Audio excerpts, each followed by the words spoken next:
সৌদিতে কর্মক্ষেত্রে অনুপস্থিত থাকলে জেল জরিমানা।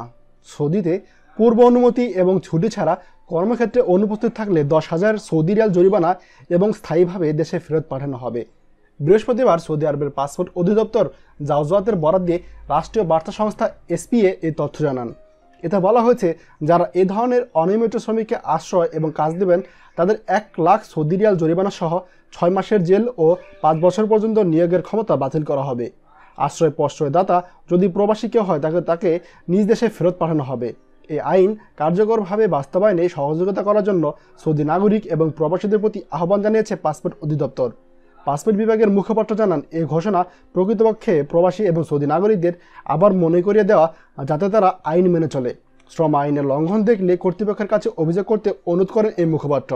তাই প্রবাসী ভাইরা, আপনাদেরকে বলছি, আপনারা যারা চাকরিস্থল থেকে ছুটি নিয়ে মাসের পর মাস কাটান এবং আবার সৌদি আরবে ফেরত যান, কোনো পরোক্ষা করেন না, তাদেরকে বলছি আপনারা অবশ্যই এ ব্যাপার সচেতন হন, নয়তো আপনাকে আর সৌদি আরবে ফেরত নেবে না।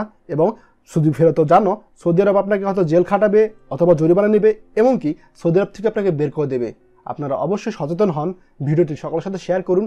আর আমার চ্যানেলে আপনি আজকে নতুন হলে চ্যানেলটি অবশ্যই সাবস্ক্রাইব করুন। ধন্যবাদ। বাংলাদেশের প্রথম প্রবাসী নির্ভর ভেরিফাইড ইউটিউব চ্যানেল TJN24। তাই দেরি কিসের, এখনই আমাদেরকে সাবস্ক্রাইব করুন। সাবস্ক্রাইব করতে সাবস্ক্রাইব আইকনে ক্লিক করুন এবং বেল আইকনটি চাপুন, যাতে আমাদের কোনো নতুন ভিডিও আপনি মিস না করুন।